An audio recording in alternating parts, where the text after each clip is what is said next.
Auntie Bougie, and I am going to show you how I formulate a basic soap recipe for swirling. If I want to make some intricate lines in the soap, or swirls actually, this is the recipe I'm going to show you how to formulate in order to get that done. Let's get to it. So first I'm going to show you, like, it's up to you what type of ingredients you use in the soap, but I find that I need to use more liquid oils than hard butters in there in order to make the soap stay liquid so that I can get the swirls that I want in there. And you can do this a couple of different ways. I'm just going to show you how I do it without a water discount in there. So I'm going to leave this at 38 here where it says water as percent of oils. I'm going to leave that as is. And we're going to be using sodium hydroxide, so you are going to leave that on NaOH. And I'm going to change this to ounces because I like to measure my oils out in ounces. And here we go. So you have to know which mold you want to use. And I'm going to use just a standard, I think this is like maybe a 2-pound mold or something that I'm going to use.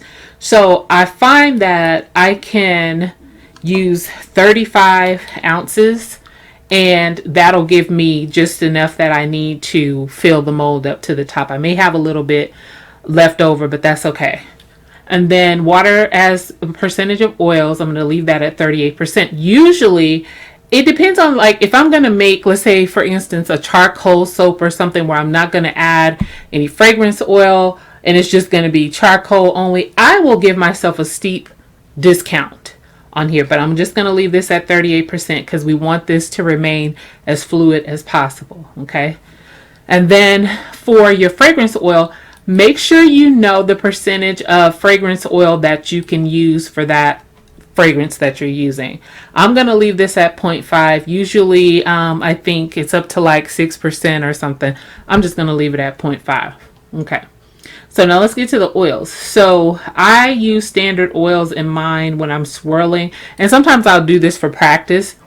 So I don't like to use my quote unquote more expensive oils if I'm just playing around and practicing and trying to, you know, see what the swirls will look like. But you have to know that if you're going to use different oils, you may have a different outcome. Okay.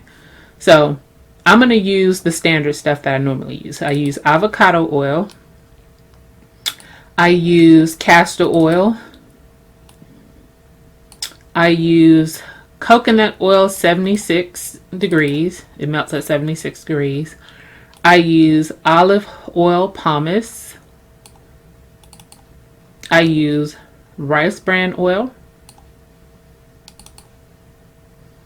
And let's see, what else do I use? I think I'm going to leave it at that.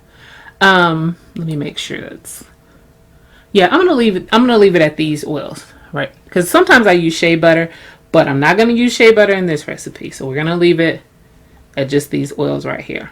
And I always use a little bit more olive oil than coconut oil when I want to swirl. Coconut oil, if I'm not really swirling, I like for my recipe to have a higher amount of coconut oil because coconut oil is cleansing. It gives you a cleansing, nice cleansing bar, and it also gives you a nice hard bar. So let's go with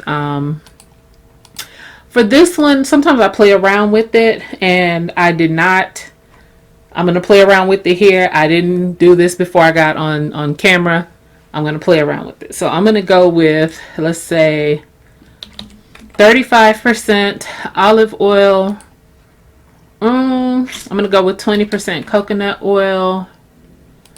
So what are we at? 55. I'm going to go with, honestly, I'll go with, wait a minute, 55. No, so I need to change these. I'm telling you, I play around with it because, honey, that's probably not even 100%. Right. See, I'm still off by 5%. So then I'm going to increase the castor oil by 5%. No, I'm going to increase the avocado by 5%. There we go. So now we're at 100%. I'm going to view and print. And this way I can see what I'm looking like. Okay, so you see how many ounces that is total? That's with the water and the lye. And then the oils, you get 54.14%. I check all this to make sure it looks right, the amount of fragrance oil I'm going to need. And then I go down here and I look at the bar quality. So like you see how this bar is saying that it's 29. That's the lowest. That means that this is not going to be a hard bar. So if it's not going to be hard, and when I say it's not going to be hard, I don't mean like I don't want it to be up to, it doesn't have to be at 54% or 54. I would like for it to be somewhere in the middle. Normally, I believe my bars are somewhere around like maybe in the 40s, and that's okay. But I want this to remain liquid, but I don't want it to just be a soft bar. So I'm going to go back and I'm going to play around with the, I'm going to increase the coconut oil a little bit. Because this recipe, normally I have some shea butter in here and that helps with the hardness, but I have none. So I'm going to have to play around with the coconut oil in this one to see what the hardness is going to be. So I'm going to leave this and I'm going to go back over here. And I am going to increase, let's see, the coconut oil. Oh, let's see, let's take it up to, let's take it to 30%. And then let's decrease the avocado oil. Wait, how many was that? I didn't even pay attention. Okay, let me take away another 5. So I'll take 5 from there. Uh-oh.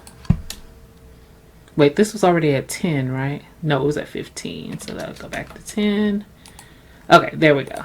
And then it's going to change over here. Now, see, it's at 36%. That's not bad. So the cleansing is still pretty good. That cleansing is pretty high. The conditioning, the other qualities seem to be pretty good. So I just wanted to change the hardness a little bit. So I'm going to leave it at 36. I think we're good at 36. So you can, I usually just go up here and I'm going to name it Test Swirl Bar. And then I'm going to save it. Well, I always hit print. And then I go here and then I save it as a PDF. And then I'm going to save it to, I'll just save it in here. Oh, it's already in soap. So I'm going to say Test Swirl Bar. Okay. And that's that. And then you can go back to it when you need it. And then I just print and then I go from there. And that's really it. That's all I do to create a quick recipe to swirl. It depends on what you want to do with that. And then here you can add in your additives if you want to. I usually handwrite those in and I'll handwrite whatever notes. Because if I add additives in there, I'll just put here what I'm adding. But I usually do that after I've printed it out. And that's really it.